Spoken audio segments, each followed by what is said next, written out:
జై తెలంగాణ. గౌరవనీయులు పెద్దలు, శాసన మండలిలో ప్రతిపక్ష నాయకులు, పార్టీ ఆవిర్భావంలో కేసీఆర్ గారితో పాటు ఆనాటి నుంచి ఈనాటి వరకు కుడిభుజంగా ఉంటూ ఎప్పటికప్పుడు వరంగల్ జిల్లా కావచ్చు రాష్ట్ర వ్యాప్తంగా తన ఆలోచన విధానంతో పార్టీ ఎదుగుదలలో కీలక పాత్ర పోషించిన మాన్యులు శ్రీ శ్రీకొండ మధుసూదనాచారి గారికి, గౌరవనీయులు మా తమ్ముడు శాసన మండలి సభ్యుడు సోదరుడు పోచంపల్లి శ్రీనివాసరెడ్డి గారికి, వేదిక పైన ఆసీనులైన మరి యాదన్న, డిప్యూటీ మేయర్ సోదరుడు మసూదు, నయీము, అదేవిధంగా గౌరవనీయులైన కార్పొరేటర్లందరికీ, పెద్దలందరికీ, అదేవిధంగా మా తమ్ముడు వాసుదేవ్ రెడ్డి గారికి, ఇక ఈరోజు హన్మకొండ నుంచి ప్రత్యేకంగా విచ్చేసిన మా ఆడబిడ్డలకు, అన్నాదమ్ముళ్లకు, మా లలితక్కకు, జిల్లా రైతు బంధు సమితి మాజీ అధ్యక్షురాలు, అదేవిధంగా మా అన్నదమ్ముళ్లకు,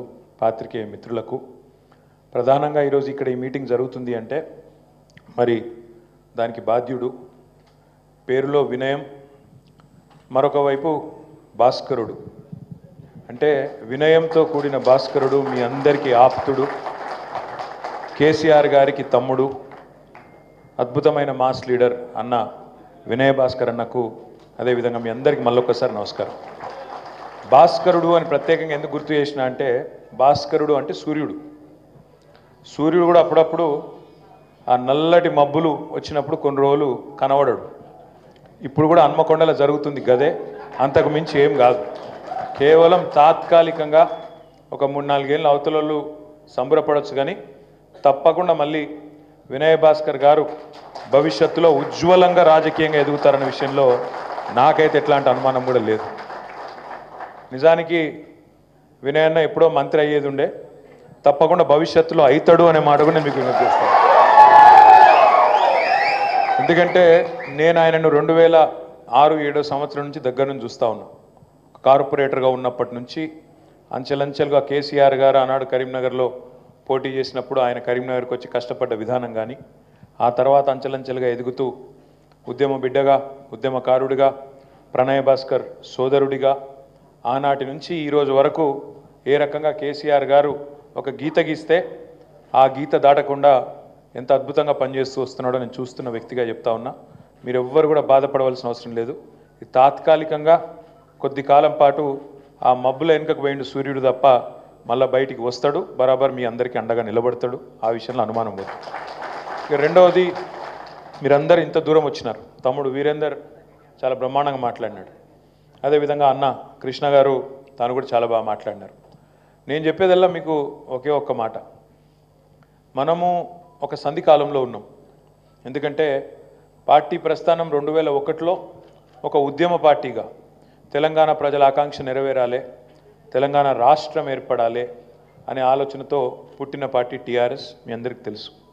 14 ఏళ్ల పాటు కేసీఆర్ గారి నాయకత్వంలో తెలంగాణ ప్రజల దీవెనలతో ఎన్ని ఎదురుదెబ్బలు తగిలినా, ఎన్ని ఆటుపోట్లు ఎదురైనా, ఎన్ని రకాల కష్టాలు ఎదురైనా, ఒక చంద్రబాబు నాయుడు గారితో, ఒక రాజశేఖర్ రెడ్డి గారితో, ఒక రోసయ్య గారితో, ఒక కిరణ్ కుమార్ రెడ్డి గారితో, ఇట్లాంటి ఎంతోమంది నాయకులతోని కొట్లాడి పోట్లాడి చివరికి ఢిల్లీని ఒప్పించి మెప్పించి కాంగ్రెస్ మెడలు వంచి 2014 సంవత్సరంలో కేసీఆర్ గారి నాయకత్వంలో మనందరం తెలంగాణ సాధించుకున్నాం.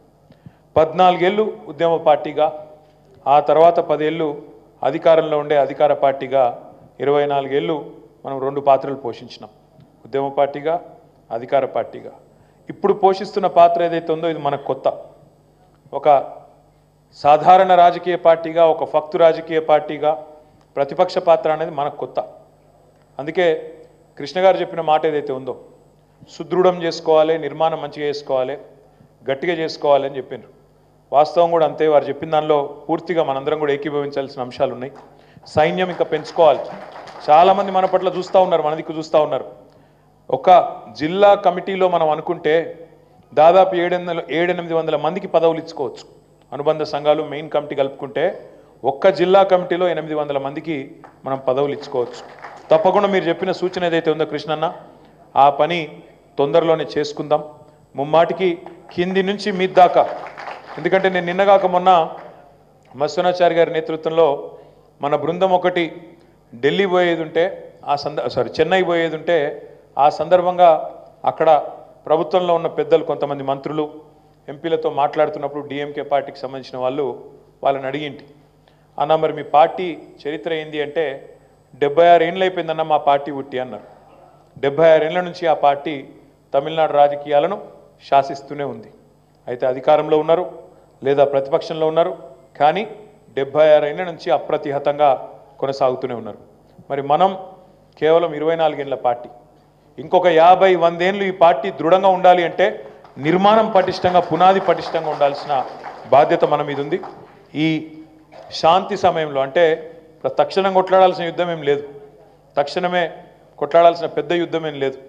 ఇంగ్లీష్లో ఒక సామెత ఉన్నది, the more you sweat during piece the less you bleed during war. మళ్ళీ చెప్తా, the more you sweat during piece the less you bleed during war. అంటే శాంతి సమయంలో ఎంత ఎక్కువ చెమట ఒడిపితే యుద్ధంలో అంత తక్కువ రక్తం కారుతుంది అనే మాట దానికి తాత్పర్యం. ఈ మాట ఎందుకంటున్నా అంటే ఈ సమయంలోనే మనం పార్టీ నిర్మాణం కానీ, ఈ సమయంలోనే మనకి ఏమైనా చిన్న చిన్న పొరపాట్లు లోటుపాట్లు ఉంటే వాటిని సరి చేసుకోవడం కానీ ఇప్పుడే చేసుకోవాలి. తప్పకుండా ఆ దిశగా మనం దృష్టి సారించాల్సిన అవసరం కూడా మన మీద ఉన్నది. తమ్ముడు వీరేందర్ చెప్పిన మాట కానీ, ఇంకా వినయన్న చెప్పిన మాట కానీ, ఇంకా మిగతా పెద్దలు చెప్పిన మాటలు కానీ, నేను చెప్పేదల్లా మీ అందరితో ఒకే ఒకటి, వినయ్ భాస్కర్ గారు నిబద్ధత కలిగిన నాయకుడు. కానీ నాకు ఆయన మీద ఉన్న కోపం కూడా ఏంటంటే ఆయన ఓడిపోయాక నువ్వెట్లా ఓడిపోయినావు అని అడిగిన. తెల్లారు లేస్తే ఆడనే ఉంటావు వడ్డపల్లిలా, తెల్లారు లేస్తే జనంలోనే ఉంటావు, మాస్ లీడర్వు, ఎవరైతే ఓట్లేస్తారో పేదవాళ్ళు వాళ్ళకు అండగా ఉంటావు. అర్ధరాత్రి ఎవరన్నా వచ్చి 2ంటికి వచ్చి తలుపు కొట్టి అన్నా అంటే బయటకు వస్తావు, ఉరుకులాడుతావు, నువ్వెట్లా ఓడిపోయినావు అని అడిగిన. నిజంగా కూడా నాకు అర్థం కాని ప్రశ్నలలో ఈ ఎలక్షన్ తర్వాత వినయన్న ఓటమి కూడా ఒకటి.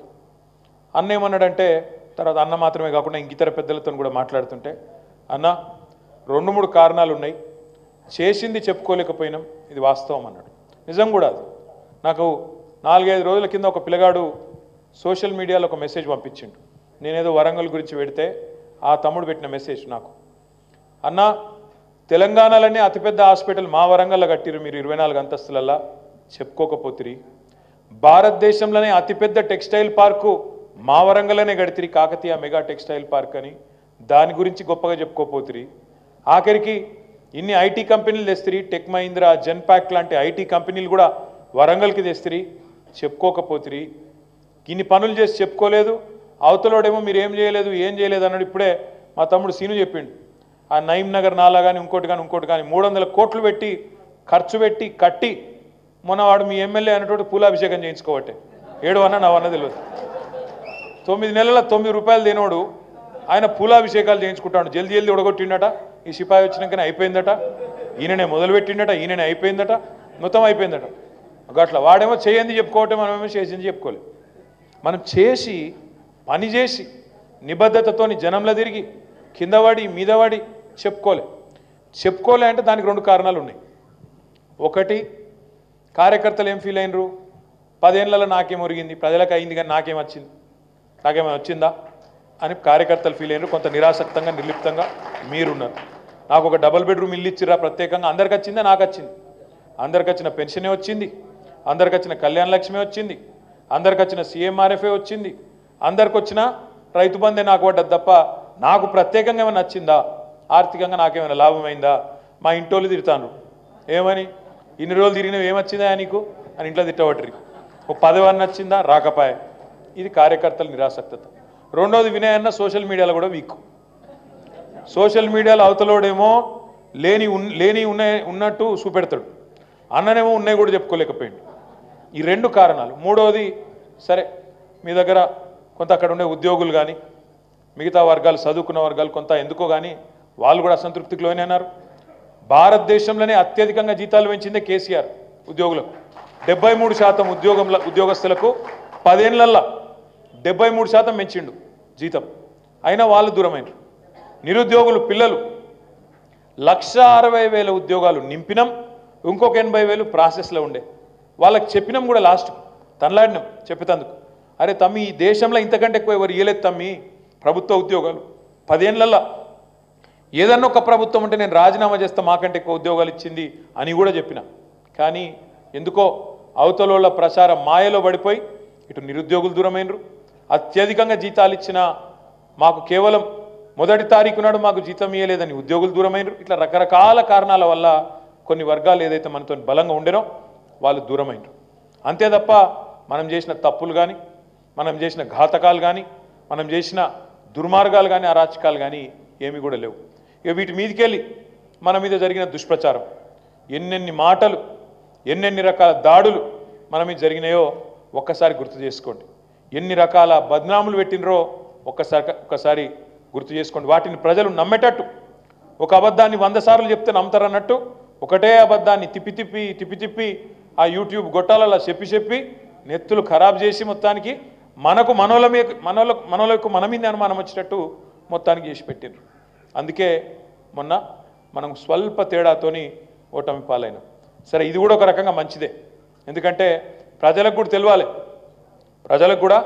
తెలవాలి. చీకటిని చూస్తేనే కదా వెలుగు విలువ తెలిసేది, గాడిదని చూస్తేనే కదా గుర్రం విలువ తెలిసేది, చిట్టినాయుడిని చూస్తేనే కదా కేసీఆర్ విలువ తెలిసేది. అందుకే మంచి జరుగుతున్నది, ఒక రకంగా మనకు చాలా మంచి జరుగుతున్నది. ప్రజలకు కూడా అన్ని విషయాలు తేట పడుతున్నాయి. ఎవరు ఏంది ఏం చెప్పిండు చిట్టినాయుడు, ఏమన్నాడు, మా ఆడబిడ్డలకు చెప్పిండు, కేసీఆర్ ₹1,00,000 ఇస్తుండు, నేను దాన్ని మీదికెళ్ళి తులం బంగారం ఇస్తా అన్నాడు. మరి ఇప్పుడు దగ్గర 4-5 లక్షల లగ్గాలు అయినాయి. ఇచ్చినట్లేడు. తులం బంగారం కాదు కదా, తులం ఇనుము గుడియాడు పక్క. ఇట్లనే మా ఆడబిడ్డలతో మదాకులు ఆడితే, పరాశకాలు చేస్తే చిట్టినాయుడు ఆ లగ్గాల సంగతి ఎందుకు, నీ లగ్గాలు మా ఆడబిడ్డలే చేస్తారు, ఇది మాత్రం పక్కా అనే మాట నేను విజ్ఞప్తి చేస్తా ఉన్నాను. ఎందుకంటే ఆడబిడ్డలతో పెట్టుకున్నాడు ఎవడు బాగుపడాడు. వాళ్ళకు అబద్ధాలు చెప్పి మోసం చేసినావు. తులం బంగారం ఇస్తా అన్నావు, నెలకు 2,500 ఇస్తా అన్నాడు. ముసలోళ్ళకు 4,000, అత్తకు 4,000, కోడలకు 2,500. మరి అత్తకు 4,000 దిక్కులేదు, కోడలకు 2,500 దిక్కులేదు. ఇంట్లో ఆడపిల్ల ఉంటే చదువుకునే ఆడపిల్ల స్కూటీ అన్నాడు. స్కూటీ లేదు, బంగారం లేదు, 2,500 లేదు, 4,000 లేదు, రైతు రుణమాఫీ లేదు, ఉత్త గ్యాస్, అది ఫ్రీ గ్యాస్ లేదు, మన లేదు, అంతా ఉత్త గ్యాసే. 90 లక్షల రేషన్ కార్డులు ఉంటేనట, 90 లక్షల రేషన్ కార్డులు ఉంటేనట 25-30 లక్షలకి ఇచ్చి చేతులు దులుపుకొని ఫ్రీ గ్యాస్ లేదు, మన్ను లేదు. అంటే నేను ఎందుకు చెప్తున్నా అంటే, ఒక్కటంటే ఒక్కటి ఇప్పటి వరకు ఈ 9.5-10 నెలల్లో పనికొచ్చే ఒక్క పని చేసిండ్రా? దయచేసి మీరు ఆలోచించండి. ఇంకొక మాట కూడా నేను అడుగుతా ఉన్నా, ఇది ఎక్కువ కాలం నడవది డ్రామా. ఏం చేసిండు వాళ్ళు కూడా పాపం. ఏమైందంటే రేవంత్ రెడ్డికి కూడా నిజానికి ఆయన ముఖ్యమంత్రి అయితే ఆయన కూడా అనుకోలే, వాస్తవం చెప్పానంటే. నిజంగా చెప్తున్నాను, ఏం ఉత్తుగా చెప్తున్నాను. ఆయన వాళ్ళ దోస్తులకు చెప్పుకుంది, నాకు చెప్పిరు వాళ్ళు. మళ్ళీ ఆయన ఏమనుకున్నంటే, ఇప్పుడు కానీ నేను 2028లో అయితే మెల్లగా, ఇప్పుడు మాత్రం నోటికి వచ్చింది ఏది పడితే చెప్పాలనుకున్నట్టు చెప్పిండు. ఎవ్వరు ఏది అడుగుతా చెప్పుకుంటాడు. మా తమ్ముడు వీరేందర్ అన్నాడు, ఏం చెప్పిండు, ఇప్పుడు దళిత పిల్లలు, గిరిజన పిల్లలు 10వ తరగతి చదివి పాస్ అయితే 5,000, 10,000, 12వ తరగతి పాస్ అయితే 15,000, డిగ్రీ పాస్ అయితే 25,000, పోస్ట్ గ్రాడ్యుయేషన్ పూర్తి చేస్తే 1,00,000, పిహెచ్డి చేస్తే 5 లక్షలు. నేనేమంటున్నా, నిజంగా ఎవడన్నా ముఖ్యమంత్రి అయితే అనుకుంటాడు, బరువు బాధ్యత ఉన్నోడు గిసొంటి హామీలు చెప్పి మళ్ళీ రేపు ఏమవుతుందో అన్న ఫిగర్ ఉంటుంది, చేయకపోతే ఇబ్బలుతుందన్న ఫిగర్ ఉంటుంది. కానీ రేవంత్ రెడ్డి అవేమో ఆలోచన చేయలే. ముందు పెట్టనైతే పెట్టిరు, ఇచ్చేది ఉందా, మనం అయ్యేది ఉందా, పీకేది ఉందా అని పెట్టిరు. పెట్టేవారికి ఏమైపోయింది, ఆయనతో పుసుకున్న తంత గారెల బుట్ల పడ్డట్టు ఆయనతో వచ్చి పడ్డానికి ఏం చేసిండు, ఏం చేయన్నది తెలియదు. వీడికి వచ్చినాక ఎన్నడూ మంత్రి పదవి చేసిన అనుభవం లేదు, ఎన్నడూ ప్రభుత్వాన్ని నడిపిన తెలివి లేదు. ఎప్పుడైనా అవతల కూర్చున్నాడు, ఒరుడే తప్ప ఇంకోటి తెలియదు. ఇప్పుడు కూడా ఇంకా అలవాటు పోతలేదు. మైక్ అందుకున్నాడంటే ఏంది మొదలుపెట్టుడు.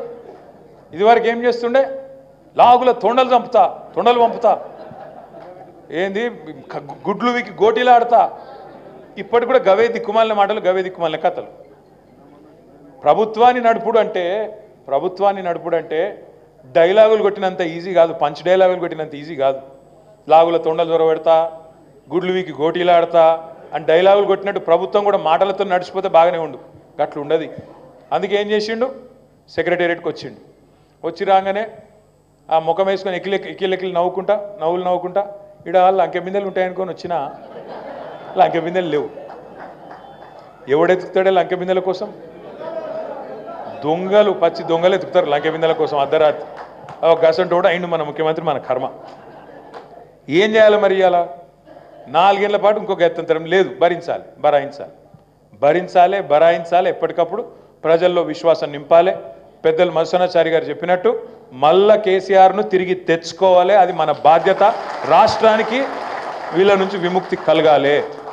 ఈ విషయంలో నేను ఒకటే అంటున్నా, కొంతమంది పోతారు, పోనీ ఏం కాదు, మనకు కూడా అది మంచే. కుండ వలిగింది కానీ కుక్క బుద్ధి తెలిసింది అన్నట్టు కొంతమంది పీక్తే వీకిరు, ఏం కాదు, వాళ్ళు లొల్లిపోయింది.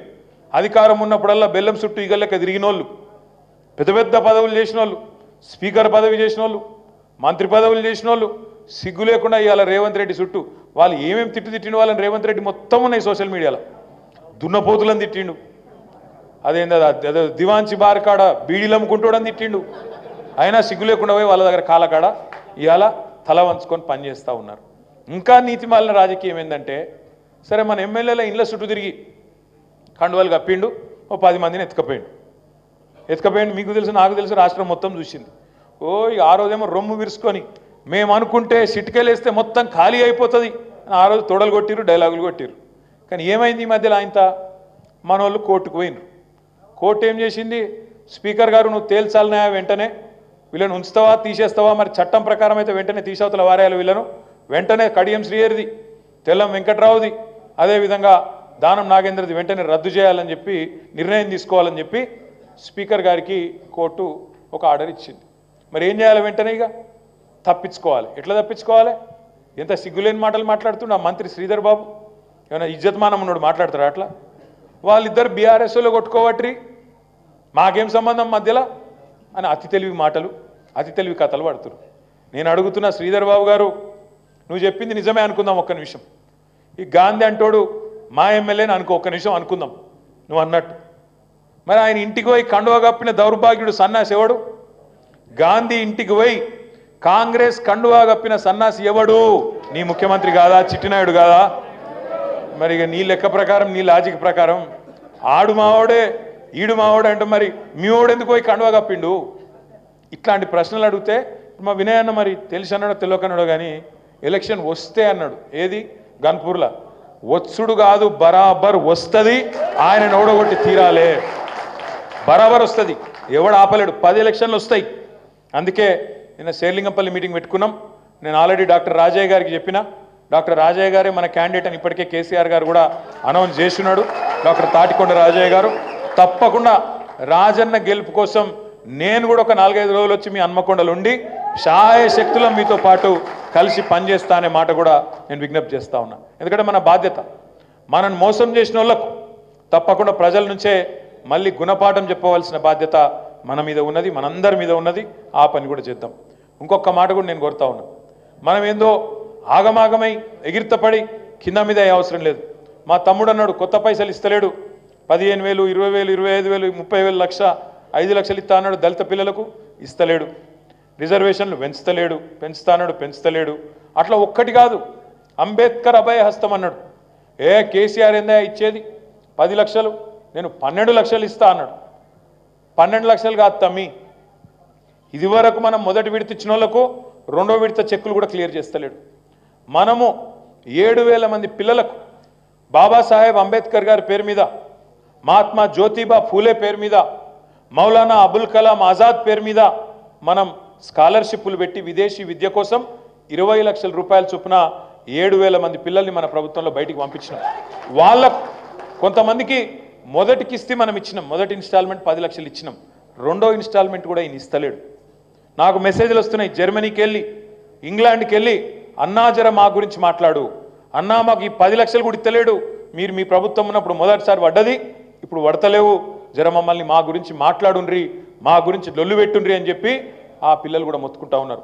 కొత్త ఇచ్చుడు కాదు తమ్మి, ఉన్నవాటికి ఇస్తేనే వీడు గొప్పోడు, అవి కూడా ఇస్తలేడు. గసంటి ప్రభుత్వం, గసంటి ముఖ్యమంత్రి ఇలా మనకు ఉండడం అనేది నిజంగా మన దౌర్భాగ్యం, మనం చేసుకున్న దురదృష్టం.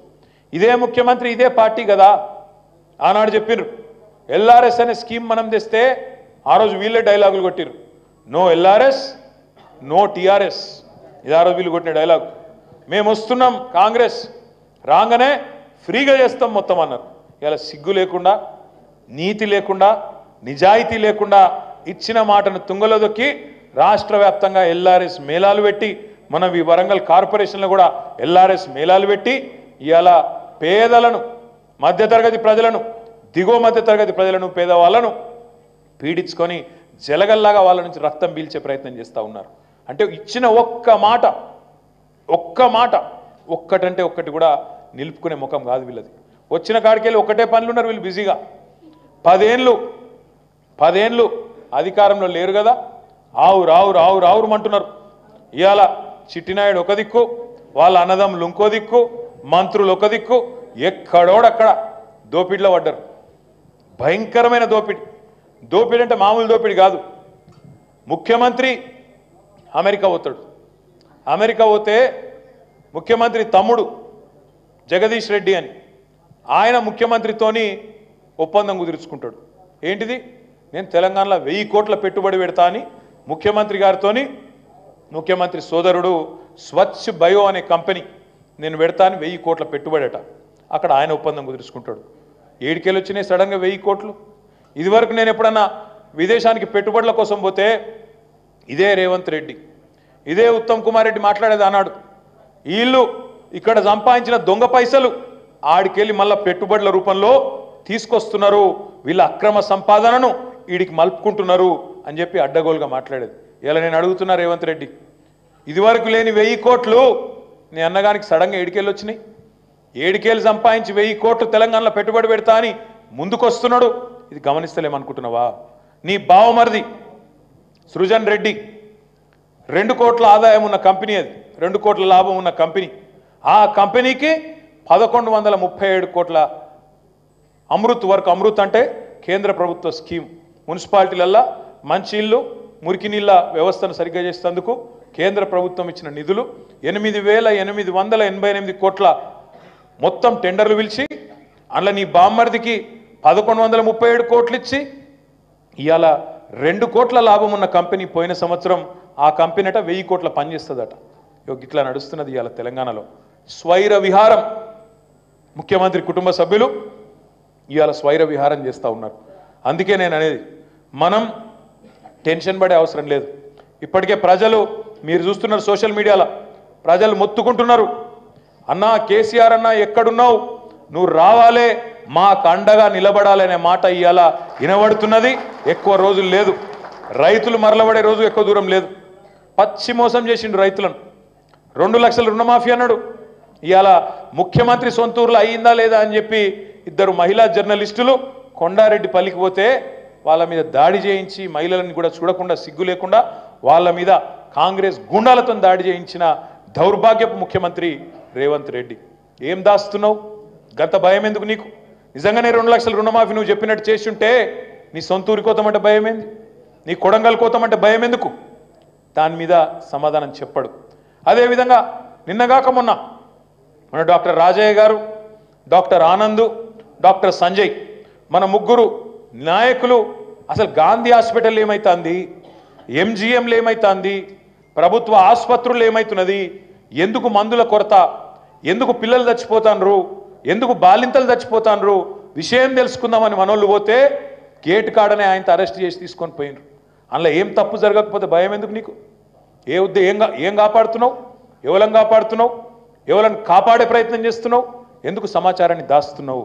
ఒక ప్రధాన ప్రతిపక్షంగా తప్పకుండా వీళ్ళని ఎక్కడికక్కడ నిలదీయాల్సిన బాధ్యత మన మీదనే ఉన్నది.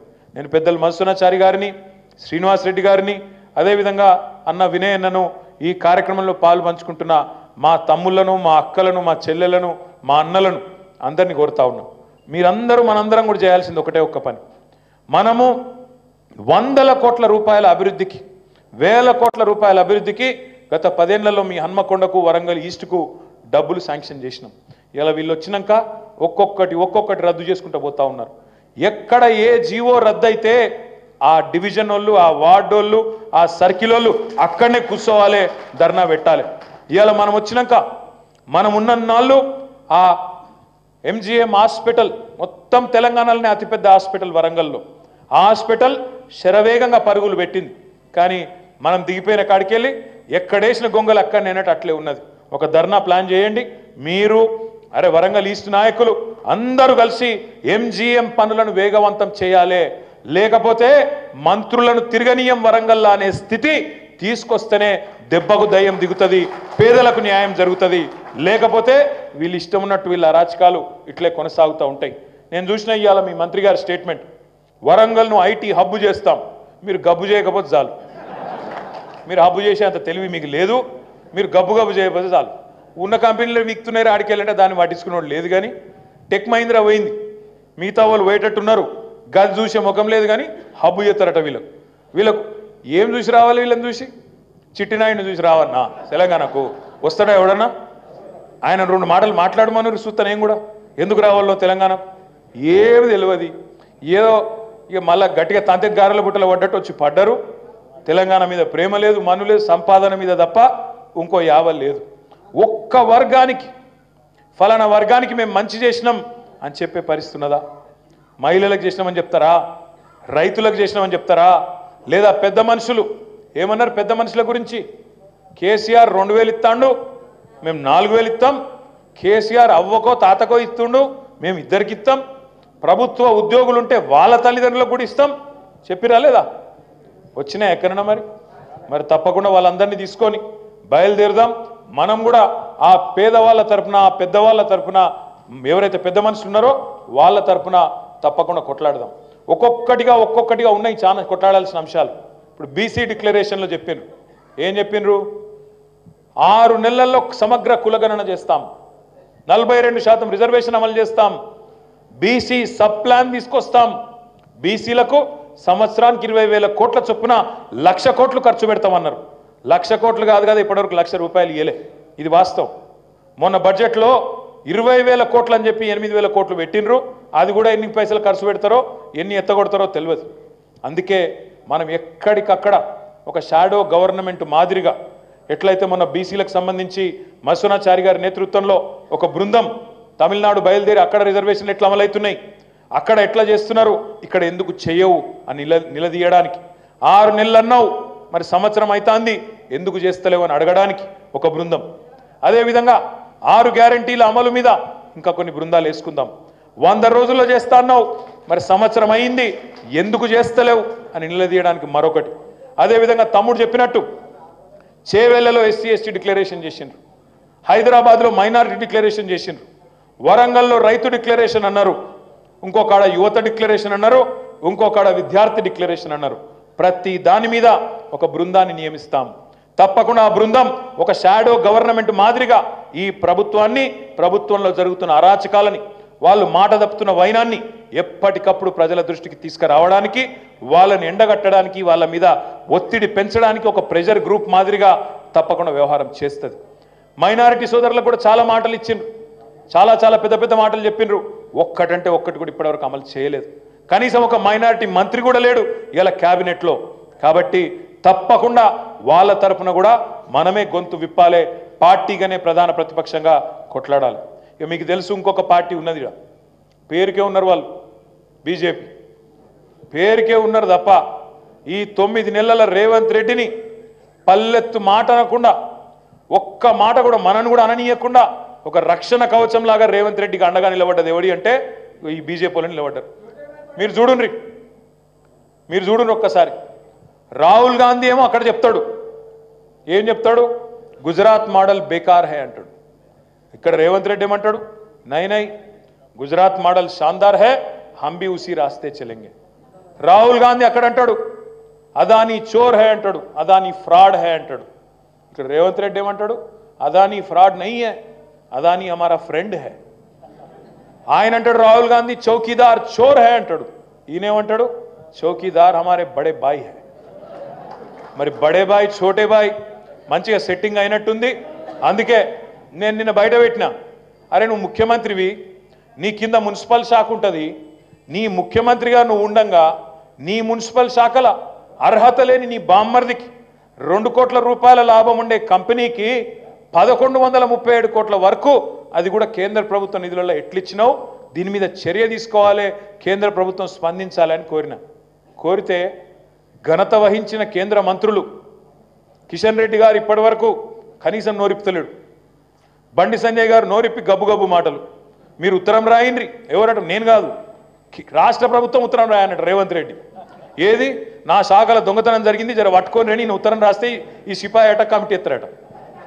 ఎవడని ఒప్పుకుంటాడు దొంగ, నేను దొంగతనం చేసినా జర నన్ను పట్టుకోని? గట్లున్నది బండి సంజయ్ తెలివి. బీజేపీ వాళ్ళు మనం కాంగ్రెస్ మీద విమర్శ చేస్తుంటే బీజేపీ ఎంపీలు అడ్డం వస్తాను.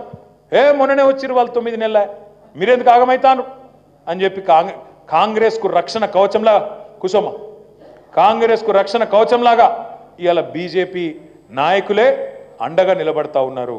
అందుకే నేను అనేది, ఇవాళ రాష్ట్రంలో పేదలు, రాష్ట్రంలో ప్రజలు ఇవాళ బీజేపీ దిక్కో ఇంకో జేపీ దిక్కో చూస్తలేరు. ఖచ్చితంగా మళ్ళా కేసీఆర్ దిక్కే చూస్తున్నారు, ఈ గులాబీ కండువా దిక్కే చూస్తున్నారు. మళ్ళా మనం తిరిగి రావాలి అనే బలమైన ఆకాంక్షతో ఉన్నారు. నేను మీ అందరితో ప్రార్థించేది, తమ్ముళ్ళు చెప్పిన మాట, కృష్ణ గారు చెప్పిన మాట, అన్నా మనం కమిటీలు వేసుకోవాలి, నిర్మాణం చేయాలి, ఎస్సీ డిక్లరేషన్ మీద పోరాటం చేయాలి, రైతు డిక్లరేషన్ మీద పోరాటం చేయాలి, యువజన డిక్లరేషన్, మైనారిటీ డిక్లరేషన్, విద్యార్థి డిక్లరేషన్, మహిళా డిక్లరేషన్, ప్రతి దాని మీద కూడా ఇంకా 4 ఏళ్ళు ఉంది, పొద్దుంది పొలం ఉంది, ఏం తొందర లేదు, తొందరపడేది ఏం లేదు, గట్టి కొట్లాడదాం. కానీ దానికంటే కూడా ముఖ్యమైనది ఏంటంటే ఎప్పటికప్పుడు నిత్యం ఒక్కరోజు గ్యాప్ కూడా లేకుండా ఎక్కడోళ్ళం అక్కడ. శ్రీనివాసరెడ్డి చెప్పింది కరెక్ట్, పోచంపల్లి శ్రీనివాసరెడ్డి చెప్పింది కరెక్ట్. వినయ్ భాస్కర్ అంటే వినయ్ భాస్కరే సమాధానం చెప్పాలి, నాకేం గరజు, అట్లా కాదు. కేసీఆర్ అంటే కేసీఆరే చెప్పుకోవాలి, నాకేం గరజు అంటే ఇక మన పార్టీ ఎట్లయితుంది, మన కుటుంబం ఎట్లయితుంది. ఒక్కలను తల్లి లాంటి పార్టీలో ఏ ఒక్కలను ఎవడు విమర్శ చేసినా మనందరం కూడా బయటికి రావాలి, గట్టిగా కొట్లాడాలి, గట్టిగా మాట్లాడాలి. అట్లయితేనే ఒకరికొకరు అండగా నిలబడ్డప్పుడే నడుస్తుంది తప్ప నాకేమిలే, ఆయనంటే నాకేంది, ఈయనంటే నాకేంది అనుకుంటే మాత్రం నడవది. గట్టిగా నిలబడాలి, రోజు వాళ్ళ అవినీతిని ఎండగట్టాలి. తెలుసు మీ కార్పొరేషన్లో జరిగే కుంభకోణాలు తెలుసు, తప్పకుండా తమ్ముడు చెప్పినట్టు కార్పొరేషన్ వేదికగా ఎండగట్టాలి, బయట కూడా లొల్లి పెట్టాలి. ప్రజల దృష్టికి అక్కడ జరుగుతున్న అవినీతి భాగోతాన్ని తప్పకుండా బయట పెట్టాలి.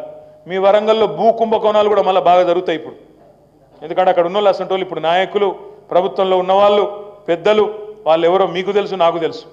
వాళ్ళు ఎసంటోళ్ళో మీకు తెలుసు, వాళ్ళ బుద్ధులు మారాయి. కుక్కతోక వంకర అన్నట్టు వంకర బుద్ధే ఉంటుంది ఎప్పటికీ.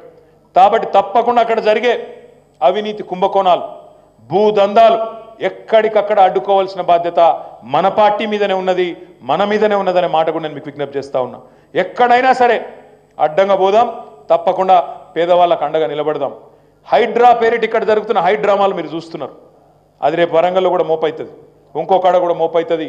ఆ పేదలకు అండగా నిలబడాలి. ఎందుకంటే ప్రభుత్వం ఒకటే తీరుగా వ్యవహారం చేయాలి. పేదవాళ్ళకు ఒక లెక్క, పెద్దవాళ్ళకు ఒక లెక్క అంటే నడవదు. పేదవాళ్ళకేమో పొద్దున పూట 3 గంటలకు పోతాం, బుల్డోజర్లు పెట్టి కూలగొడతాం. కానీ ముఖ్యమంత్రి అన్నగాడైతే మాత్రం 2-3 నెలలు టైం ఇస్తాం, నోటీస్ ఇచ్చి చేతులు దులుపుకుంటాం, అవతల పడతామంటే నడవది. పేదలైనా పెద్దలైనా చట్టం అందరికీ ఒకటే, నోటీసులు అందరికీ ఇవ్వాలి, న్యాయం అందరికీ చేయాలి. వాళ్ళ కండగా అన్యాయం జరిగితే ఆ పేదల కండగా మనం నిలబడాలి, గట్టిగా కొట్లాడాలి. నేను వినయనని కూడా కోరుతా ఉన్నా, మీ దగ్గర మంచి వకీళ్ళు ఉన్నారు వరంగల్లో, మంచి లీగల్ టీం తయారు చేయి. ఎందుకంటే ఇప్పుడు మన కార్యకర్తలకు, మన నాయకులకు అండగా మనమే నిలబడాలి. మన నాయకులు, మన ముఖ్యంగా సీనియర్ అడ్వకేట్లు ఎవరెవరైతున్నారో ఒక 10 మంది బృందం పెట్టు, వాళ్ళకు మొత్తం ఖర్చులంతా పార్టీ ఇస్తుంది. ఏ కేసైనా మనమే కొట్లాడదాం, వాళ్ళ కండగా నిలబడదాం, ఆ పేదల కండగా మనం నిలబడదాం. ఇట్లా నువ్వు పేదల్లో మళ్ళొక్కసారి భరోసా నింపి వీళ్ళు చేయని పనులు చెబుతూ ఇచ్చిన హామీలు ఎట్లా తుంగలో దొక్కుతున్నారో 420 హామీలు ఇచ్చిర్రు, 1 కాదు 2 కాదు, 420 హామీలు ఇచ్చిర్రు. 6 గ్యారెంటీలు ఒకటే కాదు, ఇంకొక 414 వేరే ఉన్నాయి. మొత్తం కలిపితే 420 అవుతాయి.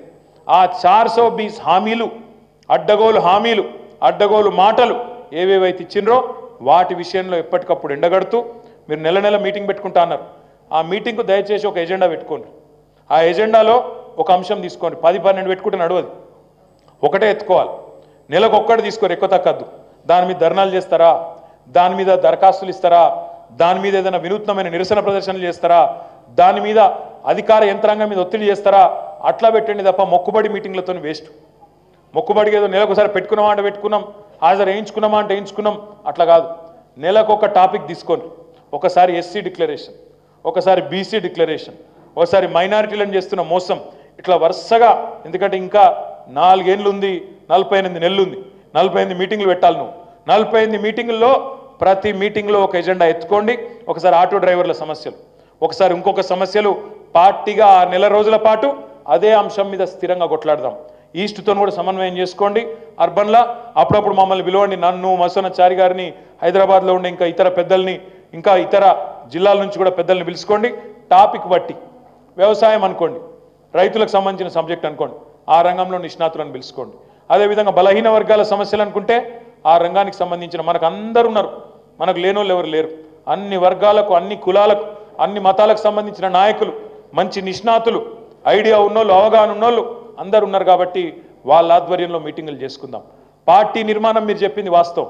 మళ్ళొక్కసారి పోయిన చెత్త అంతా, స్క్రాప్ అంతా వదిలించుకొని మంచిగా కొత్తగా ఫ్రెష్గా మళ్ళా కమిటీలు వేసుకోవాల్సిన బాధ్యత ఉన్నది. తప్పకుండా చేసుకుందాం. కృష్ణ గారు అన్నారు శిక్షణ శిబిరాలు పెట్టుకోవాలన్నారు, అది కరెక్ట్.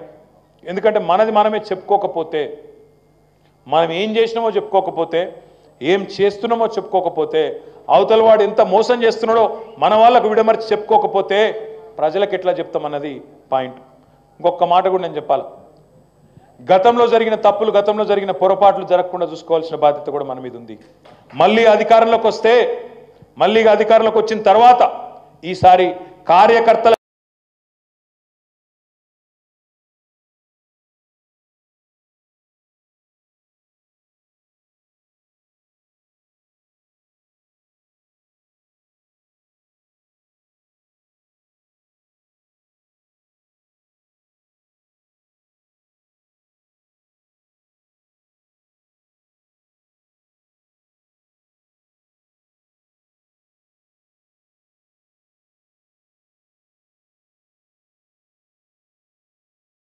राशन कार्ड भी आप दिए, किसी को नहीं मालूम।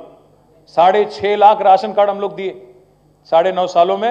6.5 लाख అంటే 9.5 ఏళ్లలో 6.5 లక్షల రేషన్ కార్డులు కొత్త ఇచ్చినాం. చెప్పుకోలే, మీ సేవకు పోయినరు, అప్లై చేసుకున్నారు, వచ్చినాయి. ప్రోగ్రాంలు పెట్టలే, కార్యకర్తల ద్వారా ఇయ్యలే. పెన్షన్లు ఇచ్చిండ్రు, చెప్పలే, సీదా పోయినాయి.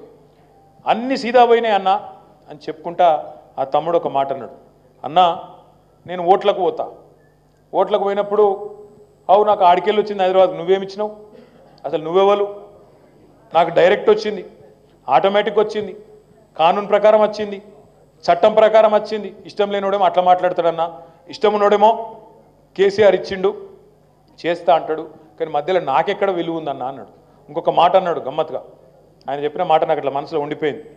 అన్నా ప్రభుత్వం ఇచ్చే పైసలకు ప్రజలకు మధ్యన కార్యకర్త ఉంటేనే విలువ ఉంటుందన్నా, దయచేసి యాద పెట్టుకోని చెప్పింది. ఇటువంటి చిన్న చిన్నవి ఈ 9-10 నెలల్లో చాలా విలువైన సూచనలు వచ్చినాయి. తప్పకుండా వాటన్నిటిని అమలు చేసుకుందాం. కార్యకర్తలను కడుపులో పెట్టుకొని చూసుకుందాం, పార్టీ నిర్మాణం చేసుకుందాం. దాంతోపాటు ఈ ప్రభుత్వం ఎట్లాగూ ఫెయిల్ అవుతుంది, వీళ్ళ వల్ల కాదు, వీళ్ళకంత తెలివి లేదు, వీళ్ళకంత పట్టింపు లేదు, ప్రజల మీద ప్రేమ లేదు. బరాబర్ ఫెయిల్ అవుతారు, కానీ ఓపికగా మనం పనులు చేసుకుంటూ పోతుండాలి. ప్రతిపక్షంగా మనం చేయాల్సిన పని చేసుకుంటూ పోవాలి. వినయ్ భాస్కర్ గారి విషయంలో కూడా నేను మళ్ళొక్కసారి మీకు చెప్తా ఉన్నా, మీరు ఎలాంటి కన్ఫ్యూజన్ పెట్టుకోకండి. వినయ్ భాస్కర్ గారు తప్పకుండా భవిష్యత్తులో ఉజ్వలమైన భవిష్యత్తుతో మీ అందరికీ అండగా నిలబడతాడు. పెద్ద పదవిలో ఉంటూ మీ అందరికీ అండగా జిల్లాను కూడా నడిపిస్తాడు భవిష్యత్తులో. అందుకే నేను మీ అందరినీ కోరేది మనస్ఫూర్తిగా, ఆయన మంచి మాస్ లీడరు, మంచి మనసున్న నాయకుడు.